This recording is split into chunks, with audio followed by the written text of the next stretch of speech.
Hello, everyone. Welcome to the season 2 of ESG Climate and Money Show. And as I promised on LinkedIn, this season would not be that boring. We already had several conversations and we have a vibe, which we call it sustainability vibe. Please introduce yourself, Stephen. Well, first, Sonny, I want to thank you for letting me be part of this show, right? These conversations. These conversations are fundamental as we try to figure out, what ESG actually means, how it's practiced, because I do think that it's in transformation, right? I don't think it's settled right now, especially here in the United States. So yeah, let me introduce myself or dive headlong into it. So I'm a history professor by day. I'm a tenured associate professor in the Department of History and Political Science at Wingate University. It's a small private college outside of Charlotte, North Carolina. I'm also the chair of my department, but I'm also part of this ESG integration collective called Responsible Alpha that was founded by a good friend of mine named Gabriel Toomey, who has much experience in the sustainable finance space. So he has been an important door for me into entering into these sorts of conversations and themes and sectors and spaces, whichever term that we want to use. And so this is my sustainability journey, right? By profession, I study migration of people. My first book was on Arabic-speaking immigrants, Christians, Muslims, and Jews in Argentina in the first half of the 20th century, and integration and how they transformed themselves from an immigrant community to an identifiable ethnic community. And so I've always been interested with cross-border flows, right? And climate is one that knows no national boundaries, right? It doesn't respect national boundaries, and climate change doesn't either, and intense weather events doesn't either. And so as I became more aware of this in recent, so in many ways, Sonny, I'm a bit of an interloper because I don't have a technical or science background, but I am learning, and so that's why these sorts of opportunities, with Gabrielle and with you, are quite important. And so when you put out the call and say, hey, I'm in the hunt for a co-host, I said, yeah, let me reach out and see what you have to say. And so, yeah, I'm happy to be here and happy to hopefully add to the discussion. And that's a little bit about me. Thank you, Stephen. I'm very pleased to have you. And this migration thing you are talking about, this is really related to, of course, climate change. There are in this 21st century, and what we are predicting now is like there is going to be a lot more migrations than before, also triggered by these events from the natural forces. So this is very much relevant, and it also impact a lot on this S of ESG, and also it has to do a lot with E of ESG. So you're right in, and I mean, we all need to learn from each other. And a little bit about my reintroduction. So my training is in biology, specific, you can say veterinary sciences and things like that. And then I have specialization in nutrition, specifically animal nutrition. And I have been previously have experience working in seafood industry, where I try to talk about sustainability and sustainable way of producing food and things like that. On the side, I also have Aquaculture Tribe, which is like one of the largest English content channel on YouTube, which is doing things related to the sustainable food production. So basically, biology and sustainable food production, these are two of my topics which I feel very comfortable about. And the other things, like you, Stephen, I have been also trying to learn about this ESG, the thing, for last 3-4 years more actively. And I have been doing small things related to that, but not at a bigger corporate scale. And I like to talk about this stuff, and I really feel like we have to demystify the things related to ESG, which is one of the motivation for me. to do this, because I feel like there is so much mythology and buzz around many different things, and not a day passed when we have a new regulation and new thing coming in. So this is a thing which motivates me to kind of talk more in a plain language. And having you, I feel we can make it much more interesting and funnier and less boring and less technical, so that we can have people along the way coming in. Thank you very much, Stephen. So let's move forward, and let's jump in. So, what is our topic today, Stephen?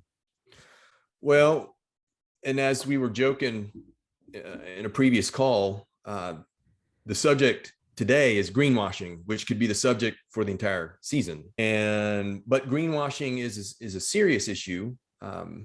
It is a central challenge to trying to develop true sustainable finance up and down and across the financial sector. So that's what we'll be talking about today. You know, some of the conversation that you and I will have is informed by obviously Tariq Fancy's very frontal assault on this very issue. So let's jump in right away into Tariq Fancy's his essays and all he has been writing on the social media related to the ESG, where it went wrong. And so we can discuss more about this. So what is the problem right now? Why we are talking about this? Why is it so important? I can add into this a little bit. In this pudding of greenwashing, I think there is a lot of thing about being dishonest by the big companies, by the big corporates, by the big investment firms. It is more about marketing what makes people uncomfortable about ESG. And yeah, these are some of the things I kind of found out related to this, that why there is an anti-ESG movement. But of course, related to that anti-ESG movement you are having in US right now, that has less to do with the way Tariq Fancy is talking about. Maybe it's more about political side of the things. But of course, when there is a new thing and there is a huge opportunity to have this lot more money flowing in one direction, then of course people will jump on this bandwagon, and they wouldn't do the important steps in due diligence, and they would just like to squeeze all the marketing benefits they can get out of that. So what do you think? What is the situation in US related to this ESG thing? Right. So in terms of greenwashing, I think I forgot to give a thumbnail description of it, but greenwashing, as you mentioned, Sonny, is simply marketing a financial product as being sustainable or environmentally friendly, and it in fact probably is not, or is not. And so this is where the marketing comes in, right? And so this is why you have a lot of actors inside or who are advocates of sustainable finance saying we need to have clear rules. And the United States is a laggard as it relates to sustainable finance. And this is why the EU taxonomy, which we can talk about later, is quite critical. I mean, we've also seen Singapore lay out clear rules, what counts as a green financial product and the like, and the EU taxonomy will probably be far more consequential at an international level. Now, in terms of greenwashing in the or ESG in the United States, is that it has become a political topic. And we saw aspects of this actually as early as the late spring, early summer. So this has been coming down the pike, and it's come to the forefront. The state of Texas, my home state, has announced that their public pension funds will divest from BlackRock because of its commitment to sustainable finance. Florida has forbidden its asset managers of their state pension funds from considering ESG criteria in their investment decisions. It will also be something of particular interest at the federal level if the Republicans take control of the lower house, that U.S. House of Representatives, which they are most likely will. I don't know if it's done and dusted just yet, but that's the strong trend line. It's the historical trend as well. But yeah, that's some of the challenges of sustainable finance, in particular ESG, is that you do have the issue of greenwashing, but you also have it being transformed into a political topic that is, a lot of white heat without trying to fully understand what the purpose of it is. I mean, I do think in our lifetime, Sonny, ESG investment decisions will simply become investment decisions, because just to manage risk. I agree with that. It's like it's also the risk framework in a way, rather than maybe too much emphasis on the talking this heavy word of ESG, which makes people maybe more polarized, at least what I heard from you in US. And this is very interesting. Also, you mentioned two things, and one is greenwashing and one is polarization. I feel like two things are very different from each other.